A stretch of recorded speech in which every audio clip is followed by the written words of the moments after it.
Hello दोस्तों, मैं सचिन मगरिया आज फिर आया हूँ नए टॉपिक को लेकर। टॉपिक है रिस्क मैनेजमेंट। जोखिम कैसे लें और जोखिम से आप क्या पा सकते हैं। आज आप जब से जन्म लेते हैं और जब तक मृत्यु होती है, आपकी लाइफ में जोखिम मैंने रिस्क लेना ही पड़ता है। बिना रिस्क की लाइफ चलती नहीं है। जो लेते हैं वो आगे बढ़ जाते हैं और जो नहीं लेते हैं वो धीरे धीरे आगे बढ़ते हैं। लेकिन जोखिम लेना बहुत आवश्यक है। तो शुरुआत करते हैं सर, रिस्क मैनेजमेंट। तो आज का जो टॉपिक है ये सभी यंगस्टर्स के लिए एक बहुत बड़ा टॉपिक है, क्योंकि यंगस्टर आज सबसे ज़्यादा जिस चीज़ से बचता फिर रहा वो है रिस्क। हर बंदा ये चाहता है कि बिना रिस्क के लिए मुझे बड़ी कामयाबी मिले, मुझे बड़ी जॉब मिले, मेरा बड़ा बिजनेस खड़ा हो जाए। लेकिन यंगस्टर्स को आज हम इस टॉपिक के द्वारा ये मैसेज भी देना चाहेंगे कि अगर आप लाइफ में रिस्क नहीं ले पाएंगे तो ज़िंदगी में वहाँ नहीं पहुँच पाएंगे जहाँ आप पहुँचने के लिए प्लान्स बना रहे हैं या आप पहुँचने की इच्छा रखते हैं। तो आज रिस्क मैनेजमेंट में रिस्क से कैसे आप रिस्क से ज़िंदगी को बनाएंगे, आपके टारगेट को पूरा करेंगे, इस पर डिटेल चर्चा आज हम लोग करने वाले हैं। सर क्या समझाने वाले हैं सर आप? सबसे पहले 10 ऐसे पॉइंट्स मैं आपके सामने रखूंगा जो रिस्क को लेकर एक साइकोलॉजी ह्यूमंस ने बना के रख ली है, और इस साइकोलॉजी से कितना लॉस आपको हो रहा है इनमें हम बात करेंगे। तो हम यहाँ पे जो है 3-3 करके ऐसे पॉइंट्स आपके सामने रखते हैं। तो पहला पॉइंट तो मैं आपको ये रख रहा हूँ कि देखिए, रिस्क का जो जन्म जो हुआ है वो एक्चुअली हमारे बॉडी में 2 ऐसे एलिमेंट है जिनके विरोध के कारण जन्म हुआ है। एक हमारा माइंड रहता है और दूसरा रहता है हमारा हार्ट। तो माइंड कहता है कि कोई भी काम करो और हार्ट कहता है कि काम को ना करो। तो इसके कारण हमारे मन में डर पैदा हो जाता है कि हम करें क्या। और जिस पर्सन ने माइंड और हार्ट को एक साथ कर लिया उस बंदे ने रिस्क पे विजय पा ली। तो आपको पहले तो माइंड और हार्ट को एक करना पड़ेगा, तभी आप रिस्क से जीत सकते हो। दूसरा पॉइंट मैं आपको ये कह रहा हूँ कि भाई अगर आपको एक ह्यूमन लाइफ मिली है तो ह्यूमन लाइफ में आपको ये ध्यान रखना है कि आपको रिस्क लेना ही पड़ेगा, क्योंकि रिस्क लेके ही आप इस लाइफ में कुछ बड़ा कर सकते हैं। क्योंकि अगर आप रिस्क नहीं ले रहे तो आप एक डेथ पर्सन की तरह आपकी ज़िंदगी हो जाएगी, जिसमें केवल आप जी रहे हैं और केवल आप अपने सांसें काउंट करते रह जाएंगे पर कुछ करेंगे नहीं। तो अगर आप खुद को जीवित मानते हैं तो रिस्क ले, क्योंकि कोई मुर्दा कभी रिस्क नहीं लेता है, ये आपको ध्यान में रखना है। सर बहुत अच्छा कहा है। उसने कहा है कि परेशानियों को खत्म करना है तो मुर्दे घर में जाके देखो, वहाँ परेशानियाँ ही नहीं है। हाँ, तो एक चीज़ मैंने सुनी है सर कि हमारे जब जीवन की शुरुआत होती है तो शुरुआती में हमें 317 बीमारियां हमारे साथ आती हैं। हाँ, तो वो इंसान को पता नहीं रहती है। अगर इंसान को पता रहे तो वैसे ही वो गड़बड़ा जाए, फिर भी इंसान आगे बढ़ता जाता है और रिस्क लेता जाता है और जीवन में आगे बढ़ता जाता है। इतनी बीमारियों के साथ आप पैदा होते हैं और आपको ये 317 बीमारी अगर एक साथ अगर आप पे आक्रमण कर दे तो आपको तो जीना ही मुश्किल हो जाए।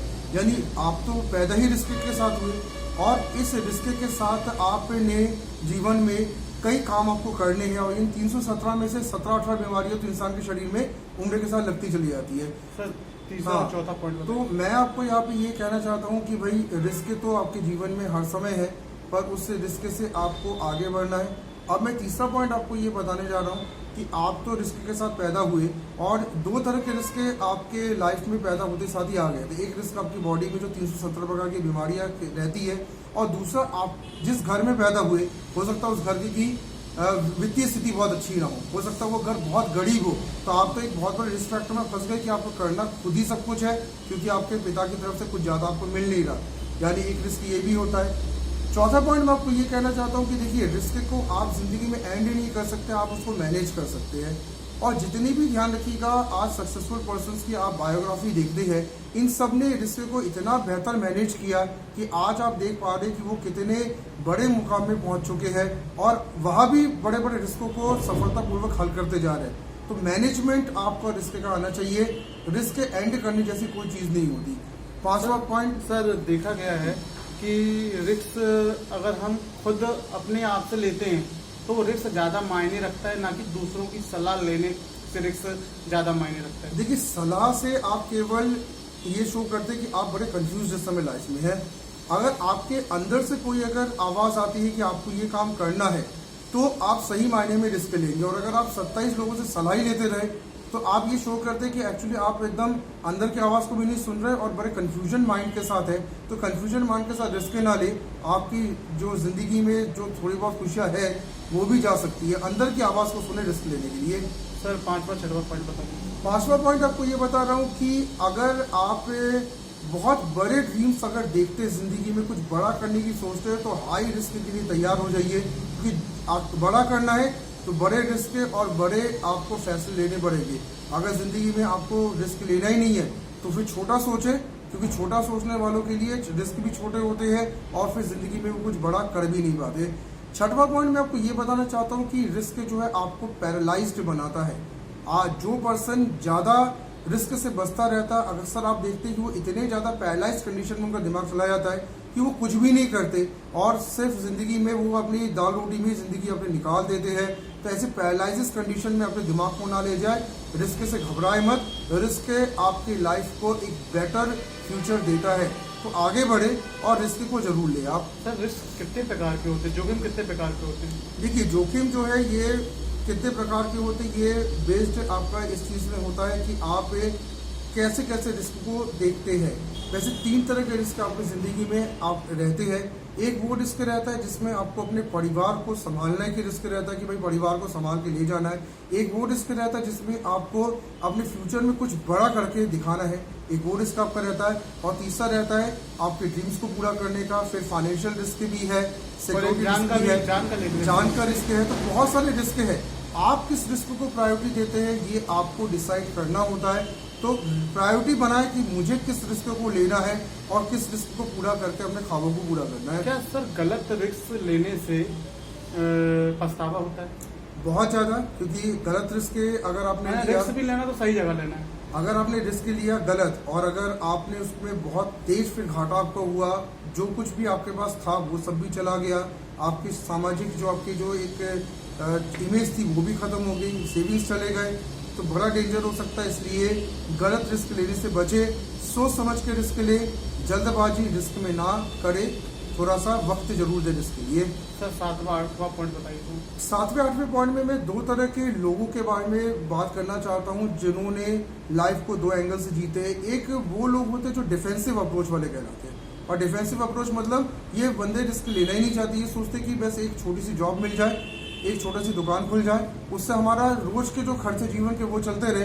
पर कुछ बड़ा अगर आप इनको करने गए तो ये कहते हैं कि भाई हाँ ये हम आम आदमियों के बस की बात नहीं है। तो ऐसे लोग ध्यान रखिएगा, 90% ऑफ द पॉपुलेशन है और ये कुछ भी नहीं करते, सिर्फ अपनी जिंदगी को जी के चले जाते हैं। दूसरा एक ऐसा अप्रोच भी दुनिया में जिसको हम कहते हैं प्रोएक्टिव अप्रोच। प्रोएक्टिव अप्रोच में ऐसे लोग रहते हैं जो रिस्क लेते हैं और लगातार वो रिस्क लेकर कुछ बड़ा करने का सोचते हैं। और ये 10% ऐसे लोग होते हैं जिन्होंने बड़े बड़े एम्पायर्स खड़े किए और आज इन लोग को हम लोग वर्ल्ड आइकन्स के रूप में जानते हैं। तो आप प्रोएक्टिव अप्रोच का यूज़ करें। डिफेंसिव अप्रोच में एक आम इंसान बन के ही आप रह जाएंगे, और जिस समय आपकी एज जब ज़्यादा हो जाती है, जब आपको लगता है कि यार ज़िंदगी में हम कुछ कर ही नहीं सके, तब आपको पछतावा होता है। और डिफेंसिव अप्रोच वाले अक्सर पछतावा करते हुए मरते हैं।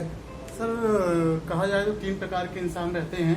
एक प्रकार के सिर्फ सोचते हैं और कल्पना शक्ति में बहते, कभी जीवन में कर नहीं पाते। दूसरे सोचते हैं और करते हैं।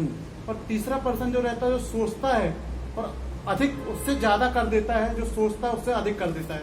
तो कायदे से हमें किस प्रकार के इंसान बनना चाहिए? देखिए, 3rd पर्सन सबसे बेटर तो वैसे बनना चाहिए, क्योंकि जो सोचते उसको एकदम कर ही डालो आप। लेकिन अगर आप 2nd लेवल तक भी अगर आप आ जा रहे हो तो भी कम से कम आपकी जिंदगी में कुछ अच्छा होने की उम्मीद रहेगी। सर लेकिन कहा जाए तो फर्स्ट पर्सन की जो वो क्या बोलते हैं प्रतिशत है वो बहुत अधिक है। कारण क्या है? डर।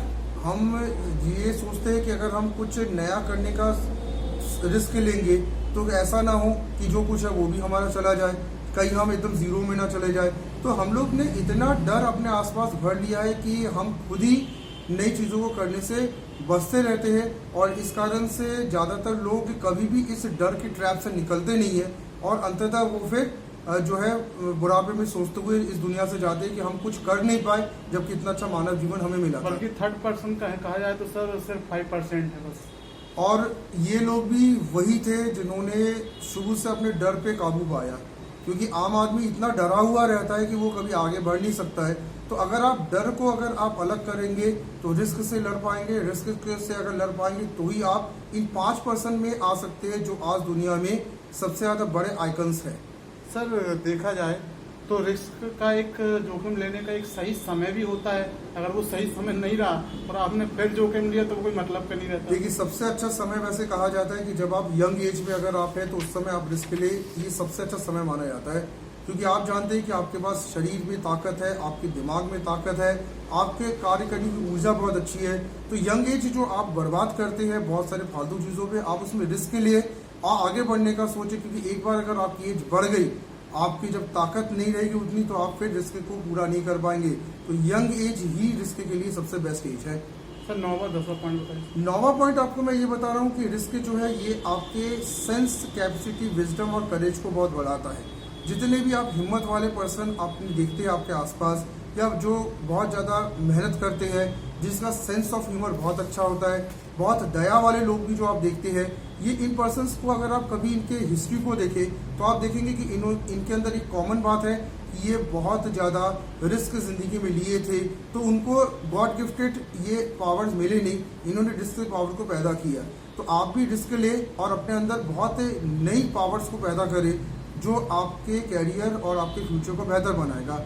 10वां पॉइंट ये है कि आप अगर ज़िंदगी में 2 ऐसे काम करते हैं जिससे आप खुद ही ज़िंदगी में रिस्क बना रहे हैं, तो इससे आप बच जाए। ये 2 काम मैं आपको बता रहा हूँ। एक होपलेस होना, अगर आप ज़िंदगी में होपलेस हो चुके हैं, अगर आप हिम्मत टूट चुका आपका, अब कुछ नहीं हो सकता, तो आपने सबसे बड़ा रिस्क ज़िंदगी में ले लिया, आपकी ज़िंदगी ख़त्म आप कर देंगे। और दूसरा, अगर आप गलत संगत में पड़ गए हैं, अगर आप गलत लोगों के साथ उठना बैठना अगर आप कर रहे हैं, तो आप इस ज़िंदगी को ख़त्म करने का पूरा रिस्क ले चुके हैं। आप शायद फिर वापसी ना भी कर सके। सर एक चीज़ और मैं जानना चाहूँगा आपसे, रिस्क में प्यार, इमोशन, इनका भी एक गहरा तालमेल है। आपने भी देखा होगा कुछ कहानियां हैं, स्टोरी है, ऐसी स्टोरी हैं जैसे माझी पिक्चर देखी आपने, एक मतलब एक पत्नी की डिलीवरी से उसकी मौत हो जाती है, एक वो पार नहीं कर पाता रोड, तो वो पूरा पहाड़ तोड़ देता है और उससे रोड निकल आती है। तो वो मूवी इतनी फेमस हुई। तो उसमें रिस्क का एक, प्यार का भी एक अलग जगह है। देखिए, जब तक आप किसी के इमोशनली अटैच नहीं हो सकते तब तक आप किसी के लिए रिस्क भी नहीं ले सकते। और माझी फिल्म में ये हमने देखा कि इमोशनली अटैचमेंट उनकी जो मिसेस के साथ थी, उस कारण से उन्होंने इतना बड़ा काम करके देख दिया जो कोई भी वहाँ पे एजेंसी नहीं कर पा रही थी और कोई सोच भी नहीं पा रही थी। सर ये तो बहुत अधिक उदाहरण है। कई लोगों ने देखा कि बच्चों की जान गई तो उन्होंने ऐसा काम चालू किया है ना। कुछ जब लोगों पर इमोशन भारी हो जाता है तो रिस्क एक आसान हो जाता है। क्यों? रिस्क लेने के लिए जो एक आपके अंदर से जो एक मेंटली प्रेशर जो आपके ऊपर बिल्ड होता है वो तभी होता है जब ऐसे कोई हालात आपके सामने से गुजरे जो आपके दिल और दिमाग को बहुत तेज स्ट्राइक करे, और ये दिल और दिमाग जो अलग अलग चलते वो एक एकदम हो जाए। तो इसलिए ऊपर वाला भी हमें कई बार ऐसे हालातों से गुजारता है जिससे हमारा दिल और दिमाग एक हो जाए और फिर हम ऐसे कोई रिस्क लेके कुछ ऐसा बड़ा करें जो दुनिया देखते रह जाए। तो ये हालात डेफिनेटली रिस्क टेकिंग कैपेसिटी को बढ़ाते हैं हमारे। अगला, अभी हमने जाना रिस्क क्या क्या क्या होते हैं। सर ने 10 पॉइंट बताए, बहुत सी चीज़ें ऐसी जानी रिस्क को कैसे दूर किया जाता है। हम अगले वीडियो में इसको और विस्तार से समझाएंगे। अभी थोड़ा समय हो रहा है, रुकते हैं। धन्यवाद।